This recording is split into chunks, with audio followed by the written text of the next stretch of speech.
In Idaho in the summer, a mother saw her daughter go for a short walk with the family dog. She had no idea that it would be the last time she would see either of them.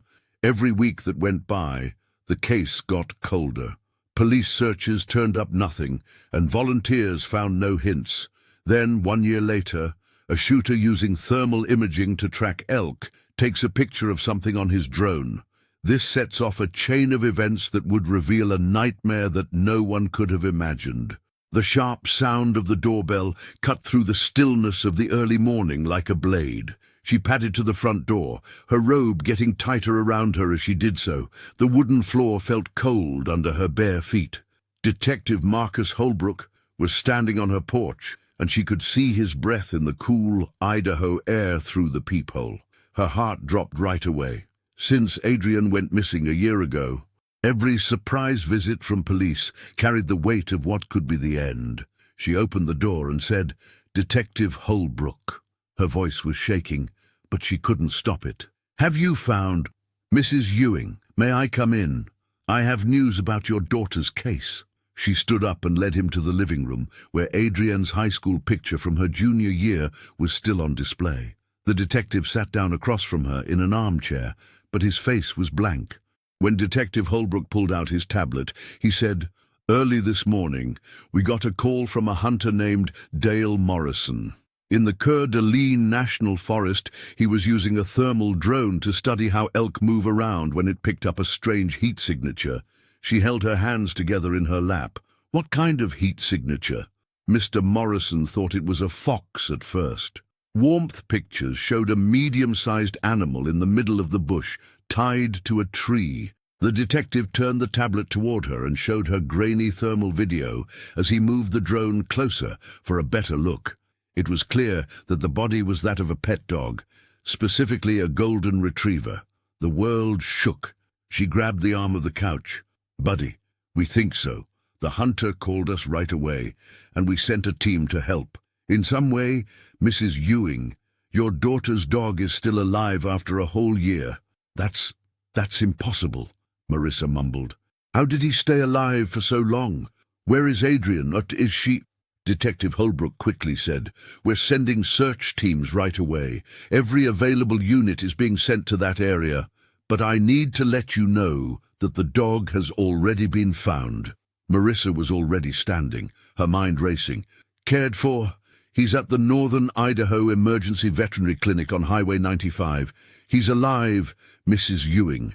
And from what the rescue team said, he's been taken care of." "What do you mean by cared for?" "I believe you should check it out for yourself." After 20 minutes, they pulled into the parking lot of the veterinary clinic.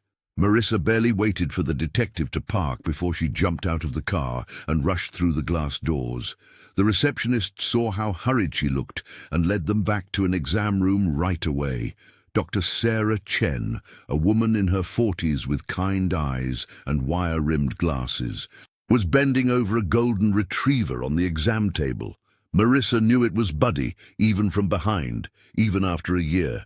His coat was matted in some places, and his body was thinner, but it was definitely him. "Mrs. Ewing," Dr. Chen said softly, as he moved out of the way. "He's being drugged to keep him calm while we check him out." Marissa reached out to touch Buddy's hair and felt that he was real, warm, breathing, and alive. "How?" she asked. She was able to ask. "Doctor." Chen's face became confused. "Because of the stress and the circumstances, Buddy has clearly been fed regularly for the past year. That's what's so amazing about this case. We found new food when we pumped his stomach. It looks like dry dog food, so it was probably eaten in the last 12 hours. His overall health is pretty good, though. He was definitely being cared for," Detective Holbrook said quietly. "Someone was keeping him alive. The question is who and why." Marissa's fingers found the rope burns around Buddy's neck, fresh and raw. "These scars?" "Yes, from being tied to the tree. See this? That's Buddy's collar," Dr. Chen said. "This isn't the collar he was wearing when he disappeared, is it?" Marissa stared at the blue collar, plain and tagless. "Number." His tags were on a red leather collar around his neck. His name, our location, And my cell phone number. This is different, I said. Someone changed it, Detective Holbrook said as he took notes. Someone who didn't want him to be found too soon and identified. But why keep him living at all? What? Marissa asked, and her voice broke. If someone stole Adrian, why feed her dog for a year? Why tie him up where he could be found? The detective's jaw got tight. That's what we're going to answer. Search teams are already forming around the spot where Buddy was found. Dr. Chen patted Buddy's head gently and said, "He's been through a lot, but he's a fighter. If Adrian is out there, if there's any sign of her, we'll find it. He needs to be watched over for at least 24 hours and more tests should be done, but physically he will get better." Marissa nodded numbly and couldn't take her eyes off the dog that had been her daughter's constant friend. The friend was Adrian's 16th birthday present only 2 years ago. They'd been together ever since, going for walks every Saturday morning together, until that July morning when neither of them came home. Mrs. Detective Holbrook said in a soft voice, "Ewing, this is the best lead we've had so far." Someone kept this dog alive for a reason, Marissa thought. That someone knows what happened to Adrian. As she stood in that clean exam room and watched Buddy's chest rise and fall with each sedated breath, she felt something she hadn't felt in months. Hope. Terrible, fragile hope that someone had kept her daughter alive, just like they had kept her dog alive. Marissa got home from the vet's office just as the phone rang. She had been sitting with Buddy for an hour, watching his drowsy form and trying to figure out what had happened in the morning. Principal Janet Morrison's name showed up on the caller ID. "Marissa, I just heard the news from the police," Principal Morrison said, his voice tense with stress. "This is about finding Adrian's dog. Everyone at Lakeland High School wants to help. We are putting together volunteer search parties to go through the forest area where the dog was found. We want to find any sign of Adrian." "Janet, Marissa's voice stopped. "Thanks. A group of teachers is already on their way to your house to plan. We won't waste any time," they said. "Adrian is ours, and we're going to bring her home." In 30 minutes, Marissa's quiet suburban home had turned into a command center. There were cars lining the street as teachers, staff, and parent volunteers arrived with maps, first aid kits, and walkie-talkies. The counter in her kitchen was set up with a coffee station, and Jim Rodriguez, the head football coach at her school, who was also in charge of the search, stood at the head of the table with a laser pointer. "Okay, everyone pay attention." He pointed to a red X on the map and said, "We're going to split into 6 teams. Each team will be given a grid section that comes out from where Buddy was found." Marissa saw Adrian's AP biology teacher, Mr. Tobias Chandler, standing slightly apart from the others and studying the maps with intense focus. He said, "This is about 15 miles northeast of town, near Bunko Road. It's rough terrain, folks." The other teachers came in casual clothes that were good for hiking, but Mr. Chandler wore brand new technical gear like a moisture-wicking shirt, convertible pants, and high-end hiking boots. He walked up to Mrs. Ewing and said, "I want you to know how much this has affected everyone at school. Thank you, Mr. Chandler. Adrian is such a great student." "She always liked your class," he said. His eyes lit up with what could have been pride. "She works really hard on her AP, biology studies. I remember her staying after class last year and asking about the requirements for pre-med schools." "She always wanted to make you proud," Marissa said, her eyes wide with surprise.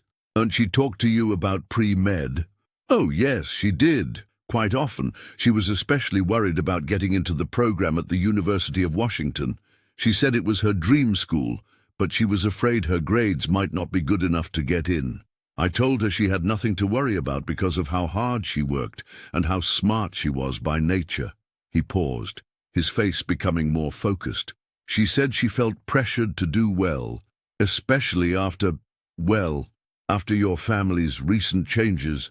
The mention of her divorce made Marissa tense up a bit. She didn't remember Adrian being that open with her teachers about personal things. "I'd like to volunteer to lead Search Team CE," Mr. Chandler told everyone in the room. "I'm taking out a handheld GPS unit from my backpack. I'll take the eastern quadrant. I spent the night studying search and rescue procedures in great detail, and I brought flares, emergency blankets, and water purification tablets with me." Coach Rodriguez looked pleased.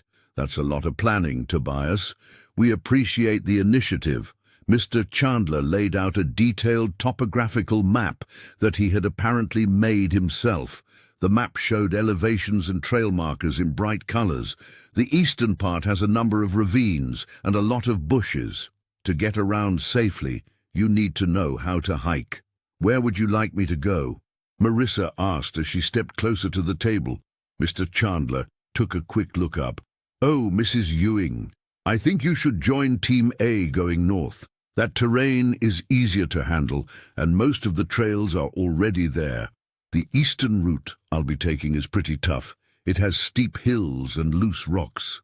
We wouldn't want you to get hurt when Adrian needs you to be strong." Marissa paused as he led her away from his search area. But Coach Rodriguez was already nodding his head in agreement. "That's right. Team A will take care of the northern part.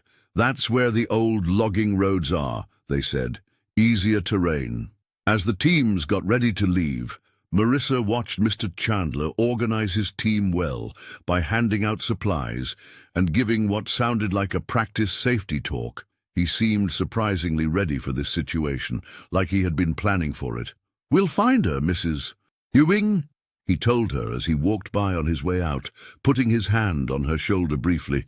"I promise you, we'll search every inch of that forest. Adrian deserves to go home." Before the search teams left, there was a break while volunteers gathered their gear and made final plans for transportation. Marissa was at the kitchen table with Mr. Chandler and a few other teachers, going over the search grid one more time. The science teacher had sat down next to her and was pointing out different places on his detailed map. "You know, Mrs. Ewing," Mr. Chandler said, his voice becoming more friendly, "I've been thinking about all the times I've talked to Adrian in the past year. She might have told us about places that could help us narrow down our search." "What kinds of conversations?" "Thankful for any possible leads," Marissa asked.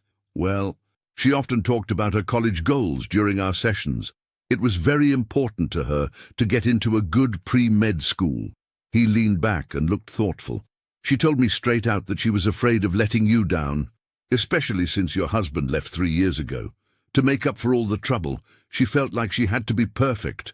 Marissa took a deep breath. Yes, the divorce was final 3 years ago, but Adrian had been so calm about it. She had never told Marissa how she felt directly. "Did she tell you that?"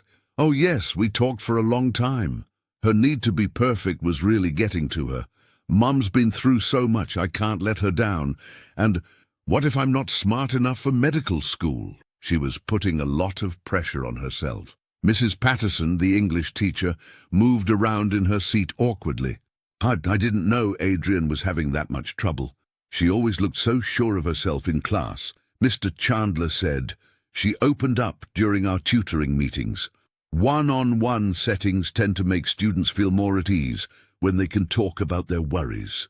Marissa touched his arm briefly and said, "I'm so thankful for those tutoring sessions. Her biology grades went from B's to A's, which is amazing. Those Monday and Wednesday sessions really made a difference." Mr. Chandler's face lit up for a moment before he smiled. "In fact, we got together every Tuesday and Thursday. I remember specifically because those were my designated tutoring days." Marissa looked sad. "No, I know for sure it was Mondays and Wednesdays. Those were my late hospital shifts. I remember because I would leave dinner in the fridge for her on those nights."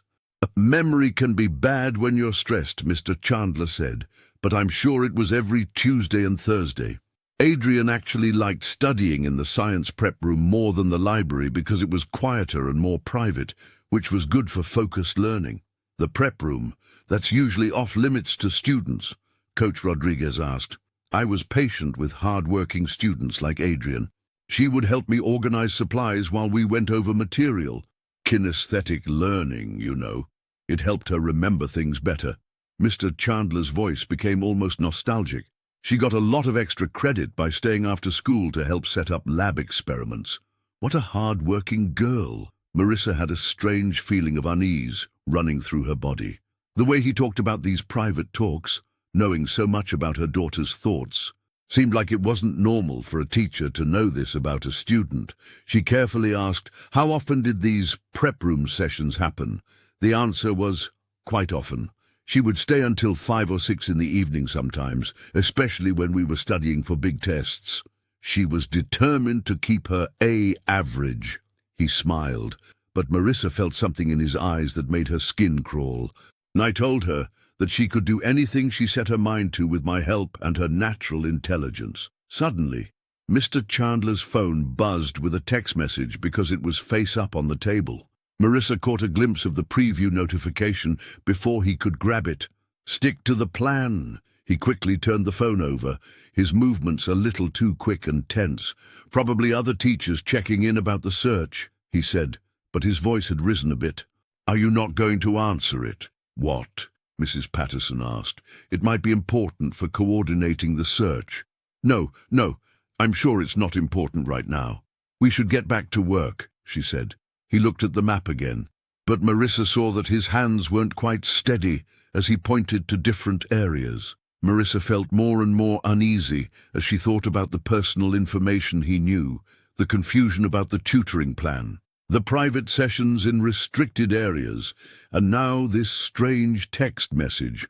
On their own, they might not mean anything, but together they painted a picture that made her feel very uncomfortable. Mr. Chandler, she asked slowly, did Adrian ever say where in the forest she liked to hike in particular? Any trails she really liked? His eyes met hers, and she saw something flicker in them for a split second. Fear. No. She wasn't much of an outdoor person. She liked reading more than hiking boots. That's why her disappearance is so strange. She didn't usually get lost, but Marissa knew that wasn't true. Adrian liked to hike and was on the trail team his junior year. Either Mr. Chandler didn't know her daughter as well as he said he did, or he was lying on purpose. Neither choice made her happy. The noise in her driveway got louder as search teams loaded equipment into cars. From her living room window, Marissa could see Mr. Chandler leading his team with practiced efficiency by handing out walkie-talkies and checking backpacks. Something about the conversation at the kitchen table bothered her. The way he talked about her daughter's inner thoughts in a way that made her feel uneasy. Because she couldn't get rid of her increasing unease, Marissa hid from the crowd and climbed the stairs to Adrian's room. She had mostly left it alone since her daughter went missing, a shrine to her. The bed was still made up with the purple comforter that Adrian chose for her 16th birthday. Her desk was exactly where she had left it that July morning, with the laptop closed, the pencil cup full, and the textbooks neatly stacked on the shelf above. Marissa opened the desk drawer, where Adrian kept her academic planner. Her daughter had always been very good at making plans, a trait she got from her father.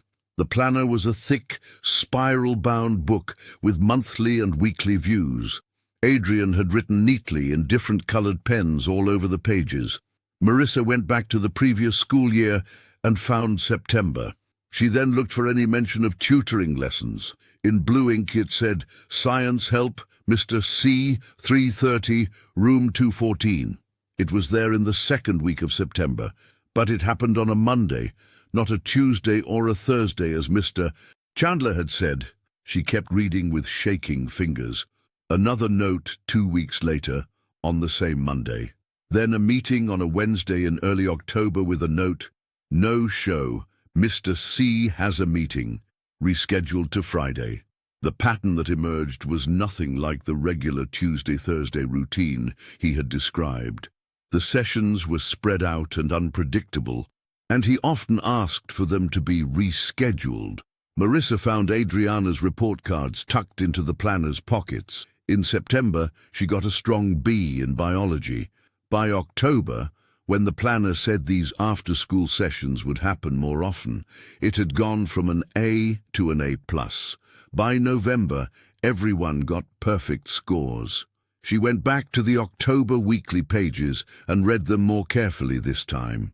Adrienne had written little notes in the margins in purple pen, which was her favorite color for writing her own thoughts. October 15th, Mr. C tells me I'm unique and not like the other kids. October 22nd, got my A today. The words earned made Marissa sick to her stomach. What did they mean? As November went on, she found more troubling entries. For example, some lunch periods were marked with science prep room, organizing supplies. But the times didn't make sense. At Lakeland High, lunch was only 30 minutes long. Another entry showed 12 to 12:50 with the note, late to English, but Mr. C wrote me a pass. By November 18th, Adrienne's careful writing had made her blood run cold. Mr. C gave me the pink band because I did so well in school today. That's so pretty. He told Mom not to show other kids because they would be jealous and might say mean things. It was our secret. Was it a bracelet? She had never seen a pink band before. As she quickly turned through more pages, she came across references to gifts and perks that didn't seem right. December 3rd. During lunch, Mr. C let me use his laptop to do research. His trust in me is very high. December 10th. We found our secret place to study today. Mr. C says it's only for his special students. Adrienne's best friend, Jess, told her everything, or at least Marissa thought they did. The entry for December 15th was longer and took up the whole notes part for that day. Mr.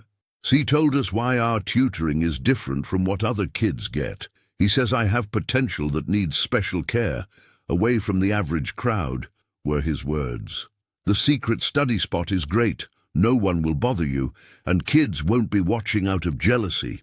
It will be easy for him to get into UW by senior year, he says. I'll be so far ahead of everyone else. My mum is going to be so proud. Just have to keep our methods private. Mr. C says that people wouldn't understand how special our connection is. Marissa's legs gave out, and she fell onto Adrienne's bed, holding her shaking planner. The words, the privacy, the gifts, and the one-on-one meetings all gave her a picture of grooming that made her sick. How could she have missed this? How could the school have missed this? From the window, she could hear the search teams getting ready to leave as they slammed the doors of their cars. Mr. Chandler's voice could be heard from the driveway. He was giving his team last-minute instructions in a strong and sure voice. It was the same voice that had told her daughter she was special and used gifts and promises to get her to attend secret meetings. Marissa's mind was busy. Should she call Holbrook the detective? What if she was wrong, though? Could it be that she was just a worried mom taking too much into account when a teacher and a student were just talking? The posts were scary, but not directly illegal. What did Adrienne's absence mean if she was right, and Mr. Chandler had been grooming her? The sound of engines starting below pushed her to make a choice right away. The search teams, including Mr. Chandler's eye, were about to leave and go to the eastern quadrant, which was the place he had told her to stay away from. She quickly made up her mind and tucked the planner into her jacket. As the search teams got into their cars, volunteers checked their gear and made sure the radio frequencies were correct. She saw Team A getting together near Coach Rodriguez's SUV, but she kept her eyes on Mr. Chandler as he walked toward his silver Honda Accord. Mrs. Patterson from Team A called Mrs. Ewing and said, "We're almost ready to leave." Marissa said, "I'll be right there," but she turned around and went to her own car. "I only need to get something from my car." She got into her Toyota Camry and turned it on. In her rearview mirror, she saw Mr. Chandler's Honda pull out of her driveway. The plan was for Team C to go northeast through the bush and find Buddy on Bunko Road. But as Marissa carefully crossed the street, she saw Mr. Chandler take a left turn onto Highway 95, which was going the opposite way. Her grip on the driving wheel got tighter. Where was he going? She kept at least 2 cars between them when she could as she followed. It wasn't too busy on Sunday afternoon, so she could keep an eye on his silver Honda without getting too close. After going about 3 miles on Highway 95, Mr. Chandler pulled into a gas station out of the blue. As Marissa drove by, her heart was racing, but she didn't dare stop. She saw him get out of his car and look around the parking lot in her side mirror. He stood tall and was alert. She parked her car at a McDonald's a quarter-mile away, watched the road, and waited. After 5 minutes, his Honda showed up again. Going south, she let 3 cars go by between them this time before getting back on the highway. After driving for 2 more miles, Mr. Chandler stopped again, this time at a fruit stand on the side of the road that looked like it had been left empty. He stayed there for 1 minute without getting out. Marissa pulled over to the side of the road, partly hidden by a group of pine trees, and looked at him through her binoculars. She had bought them for Adrian's short-lived interest in birdwatching. Mr. Chandler kept looking in his mirrors and turning his head from side to side. It was his wish to find someone, want to find her. He got back on the highway after another minute. Marissa kept following him even though her mouth was dry. He went west on Rimrock Road, a curving 2-lane road that led to older neighborhoods on the edges of town. She knew this place. There were still a lot of the original settler homes there, including craftsman-style homes from the early 1900s that were spread out among younger neighborhoods. Now that there was less traffic, she had to fall back even more because her car stood out more. The Honda vanished around curves and resurfaced on straightaways, taking her further into the country. She saw his turn light flash as he pulled into a gravel driveway after about 4 miles. Marissa drove by without stopping and caught a glimpse of an old craftsman house set back from the road and partly hidden by rhododendrons that were too big for their space. She drove for another quarter-mile until she found a place to turn around. She then pulled over to the side and parked her car behind a group of Douglas firs. Out here, her phone still had a good service. She looked for the address 4847 Rimrock Road that she had seen on the mailbox with shaky hands. The website for the county assessor took a while to load, but the property details finally showed up. The owner of Eleanor Chandler's land, death date, November 2019. Tobias Chandler is the beneficiary. Now her heart was beating very fast. She narrowed her search and found the death notice for Eleanor Chandler. She was a former school teacher whose husband William died before her. Her grandson Tobias is still alive.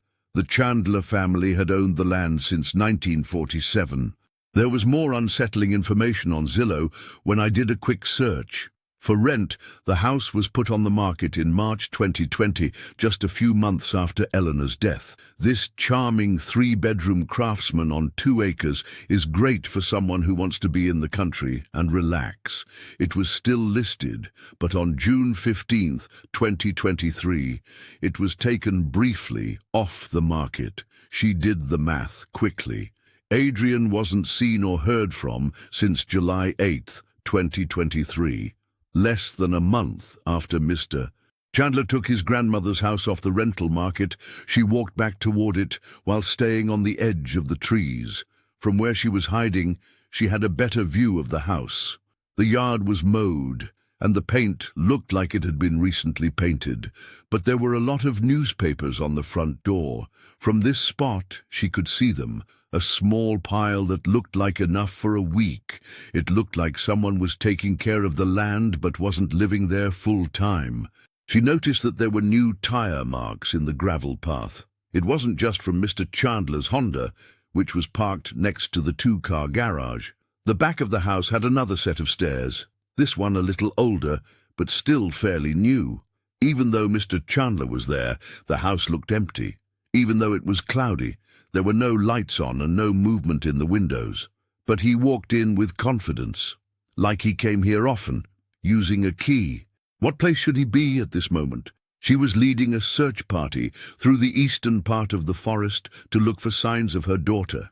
He wasn't there. He was here, at a house he had taken off the market 3 weeks before Adrian disappeared. Marissa was hunched over behind a thicket of huckleberry plants. She had Detective Holbrook's number on the screen of her phone. She had her thumb on the call button. What would she say? That she had followed a teacher to his grandmother's house instead of joining the search. That some entries in her planner and the fact that he had driven the wrong way from where he was meant to be made her think something was wrong. She could picture what the detective would say. What did you see that was wrong? Do you have proof of a crime? What did she really have? He was a teacher at a house he truly owned. Thoughtful but not clear diary notes. Her gut was giving her bad vibes. Number. After getting more, she called that number. If she was wrong, if this was all a paranoid delusion caused by grief and the shock of finding Buddy living in the morning, she would not only look bad, but the search efforts might not even get started. And if she was sure she was right, she couldn't let Mr. Chandler know, because he might hurt Adrian. Marissa got out from under the cover and walked to her car. Looking for a better view, she drove back down Rimrock Road. About a quarter-mile from the Chandler property, she saw an empty barn with red paint peeling off and a roof that was partly collapsed. Behind it was a rough dirt road. Wonderful. She hid her Camry from the road by parking it behind the barn and started walking back to the house. There was a lot of greenery here, with Douglas firs and cedars making a natural screen. She moved slowly and carefully, staying away from dry twigs. The soft, wet forest floor made her feel good after the recent rain. Through the woods, we could see the back of the Chandler house. She could see features that she hadn't seen from the front from this point of view. Because the ground was sloped, you could see the bottom level of the house better here. Most of the basement windows had been changed out for thick, dark glass blocks that let light in, but didn't let anyone see inside or outside. It was an unusual change to make to a rental home. One small window, a ventilation window, was still open. It was about 8 inches high and 2 feet wide, and it was still glassed in. Inside, what looked like curtains were hanging. She saw new patches of concrete around the base that caught her eye. Someone had recently worked here, maybe filling in gaps or making the base stronger. It looked like the concrete was only a few months old because it was still a lighter color than the foundation. Marissa crept closer, hiding behind the rhododendrons that were getting too big. She was sure that people in the house could hear her heart beating so fast. She had to crouch down when she got to the ventilation window because it was only about a foot above the ground. The curtains didn't quite meet, so there was a small gap. The afternoon light hurt her eyes, so she pressed her face against the glass and put her hands over them. She felt her blood freeze when she saw what she saw. The far wall had a whiteboard with writing on it. There was a desk with textbooks neatly stacked on it, and Adrian's purple backpack, the one with the small tear on the front pocket that she fixed with an iron-on smiley face, was hanging from the back of the desk chair. She had brought it with her on her last morning walk because she planned to stop at the library afterward. Marissa had tears in her eyes, but she forced herself to concentrate and write down everything she saw. It was clear that the books were from Lakeland High. The AP biology book she knew was the same one Adrian used. There were notes on the whiteboard about cellular respiration. The handwriting was clearly Mr. Chandler's. It was the same exact script she had seen on Adrian's turned-in work. The room looked like it had been used. In one corner, there was a small refrigerator with a microwave on top of it. There was also a narrow bed against the stone wall, which meant that the room must have been a root cellar. The PVC pipe running along the roof meant that the door led to a bathroom. When she saw movement in her peripheral view, she stopped moving. Mr. Chandler walked down what looked like steps that were out of her line of sight while carrying a tray. She saw Adrian's favorite foods, sandwiches, milk, and apple pieces. He walked away from her and into the space under the stairs, where she couldn't see him. But she could still hear his voice, though it was muted by the glass. "I brought food, turkey and Switzerland." "Which one?" A young woman's voice replied, but it was too quiet to make out what she said. He went on, "Your mother still hasn't figured it out." His voice took on the same private tone she had heard at her kitchen table. "We need to be safer now that they've found the dog, though." Another answer, this time longer. It wasn't a scared or begging tone. The tone was resigned and worn out, like someone having a talk they'd had 1,000,000 times before. Mr. Chandler told her, "I know you miss him, but it had to be done. It was too early for him to lead them here. Do you get that? I do everything I can to keep you safe and the things we're building together safe. Again, Marissa heard a woman's voice, and this time picked up a few words on the draft from the ventilation window. Mom is not going to... Hey, the work assignments. Mr. Chandler told her, your mother will understand in the end. I was right. Traditional school was holding you back. She'll see this when you finish with perfect grades, get into medical school, and become everything you can be. We have a better way. Marissa tried not to cry by putting her hand over her mouth. Hi, Adrienne. Her baby girl was down there, still alive but locked up in this man's crazy thoughts. The stone walls and small window made it clear that it had been a root cellar that had been turned into a room. It probably dates back to when the house was first built. A perfect jail, with no windows or soundproofing and only a small opening in the wall that can't be seen from the road. Now she had to call for help. There was proof, real proof here. Her daughter was still living. Marissa was still squished under the basement window when she took out her phone. Her hand was shaking very badly. She moved slowly back, trying to get some space between herself and the house while still being able to see the back door. The HVAC unit in the corner of the house, which was quietly running, gave them some cover. She leaned against the metal surface and called 911. Call 911 and tell them what's wrong.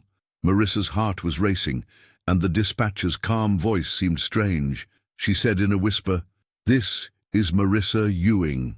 For a year now, my daughter Adrienne has not been seen. I can see her from 4847 Rimrock Road. Tom Chandler, her teacher, has her locked up in the basement. Please speak up, Mom. Tell me again, did you say you can see your daughter?" The dispatcher, whose name tag later said Bethany Cole, was already typing to let units know what was going on. "She's in the basement, yes. I heard him talk to her and saw her backpack. This is 4847 Rimrock." It was a quiet afternoon when Marissa moved her weight to make the street name stand out more clearly. Her foot hit something that cracked like a gunshot. She was horrified as she looked down at the broken decorative solar light. The plastic case was broken and glass was all over the ground. The back door slammed open.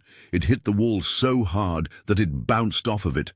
Mr. Chandler stood there with his face twisted with anger. His usually calm features were blurred. He yelled, "I know you're there," and looked around the yard. "Marissa, you came after me. You wouldn't trust me to look for her, would you?" She ran with her phone still in her ear. She ran quickly toward the tree line when she heard the dispatcher's urgent voice asking where she was. "Send help right now to Rimrock Road, 4847. He's after." Her foot got stuck on a root, and she fell hard. The phone flew out of her hand. She rushed to get it, but Mr. Chandler grabbed it before she could. He threw it at the brick walls of the house and made a sound of anger that could not be put into words. The phone broke into many pieces. He yelled, "You don't understand!" As Marissa got up and ran. "You've never really known what Adrienne needs, how hard you pushed her, and how bad the teaching was at that school. I'm keeping her safe from a world that doesn't value smart kids like her." Marissa fell through the thorny plants, and the branches tore at her clothes and skin. Behind her, she could hear him stomping on the ground in his new climbing boots. Her car, she had to get to her car. She was really dying inside. His voice was getting closer. She was too busy with work and tests to really learn what he was saying. "I gave her one-on-one care, a real education, and a chance to reach her full potential, which you couldn't." When Marissa saw the empty barn, she sped up, the speed making her legs burn. Her Camry was only 50, 40, or 30 feet away. She yanked the door open and jumped inside, then slammed the locks just as Mr. Chandler got to the car. He hit the window with his hands. "She really wants to be there. She's doing great. You'll break everything we've made." Marissa turned the key to start the engine and sped it up. As she moved away from him, gravel sprang up. She saw him running to his Honda in the rearview mirror. As she headed for the main road, she spun the wheel and the tires groaned. Her thoughts were going as fast as her car. The information was given to the dispatcher. She said it twice, this time spelling it Rimrock. That had to be enough. They were going to send units. They had to. She sped up and went too fast around the turns on Rimrock Road. She could see the silver Honda following Mr. Chandler in her mirrors. It was driving with the same scary focus he had shown in the yard. She made a hard right at the Cedar Lane crossroads, making the tires scream. He kept going, getting closer. As she drove through a residential area, she raced through stop signs and hoped there were no kids playing in the streets. Take a left on Maple, a right on 3rd, and another left on Pine. But he knew these roads too, and he stuck with her through every turn. When Highway 95 showed up ahead, she joined the traffic without looking, and horns started to blare all around her. The Honda kept up with her and cut off a pickup truck to stay close. She did better, though, because there was more traffic. He got stuck behind a slow-moving RV, but she was able to move between cars.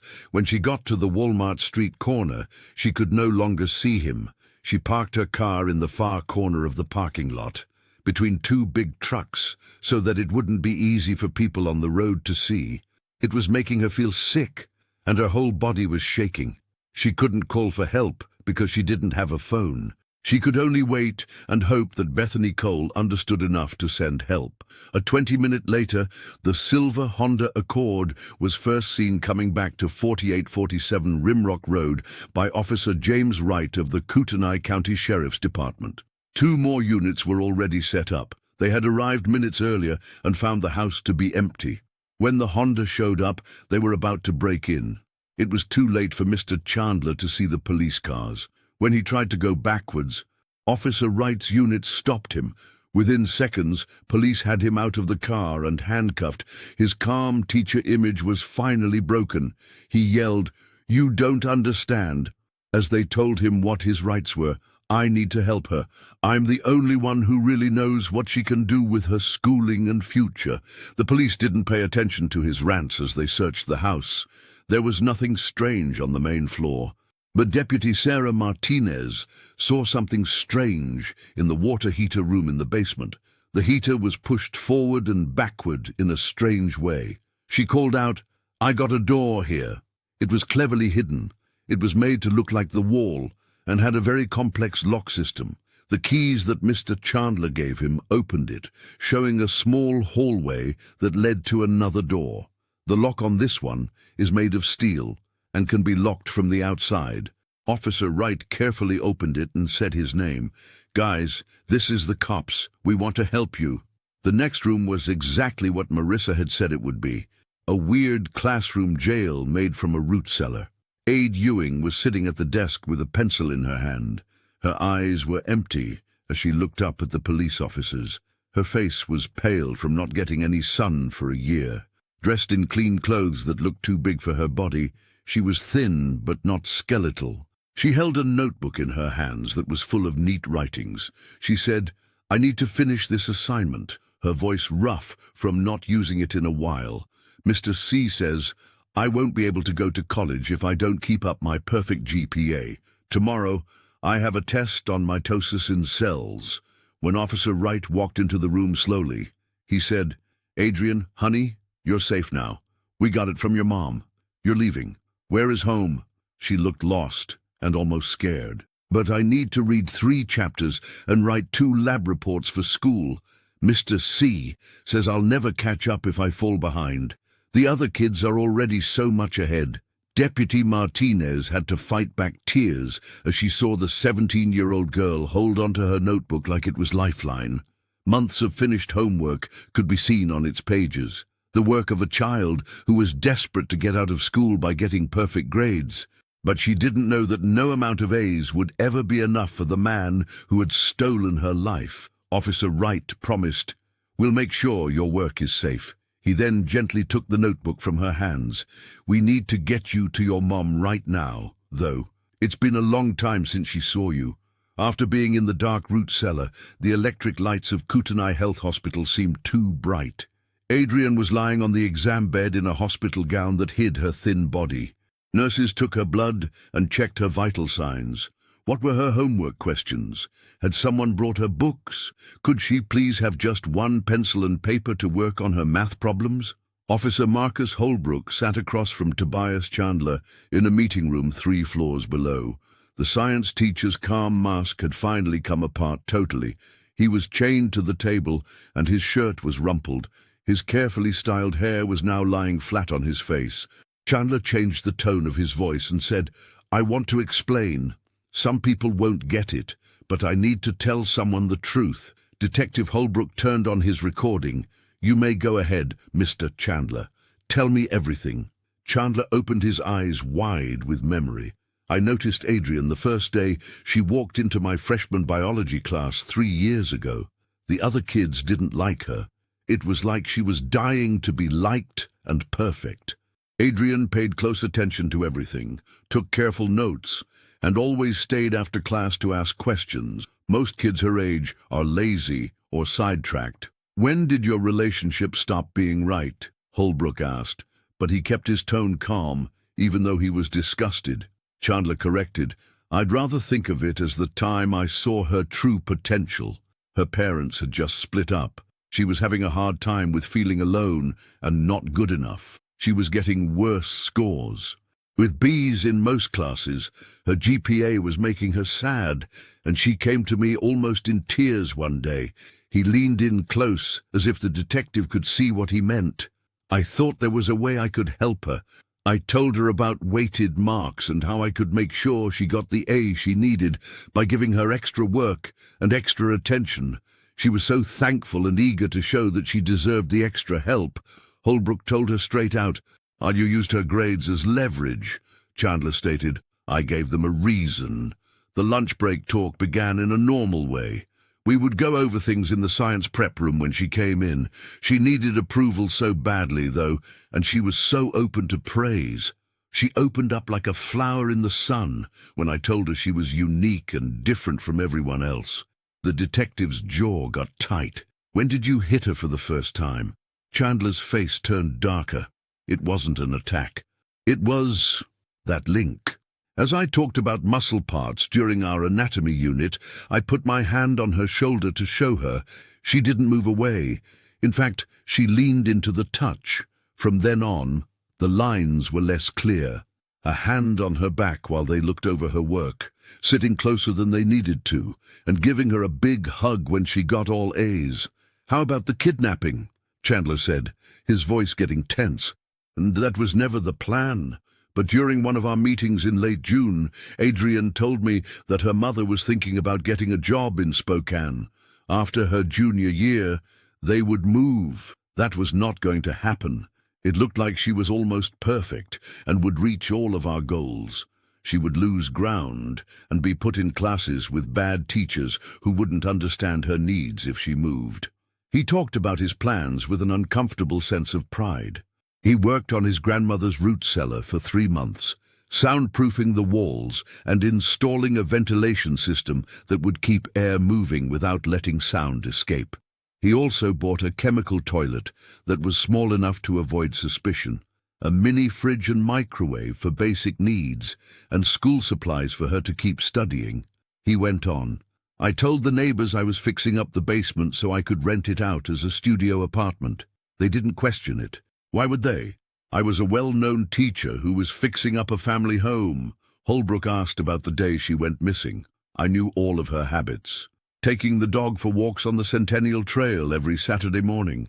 Same trip, same time, every time. I caught up to her near the bridge, where the trail is by itself. The chloroform came from old chemistry supplies that the school was meant to have thrown away a long time ago.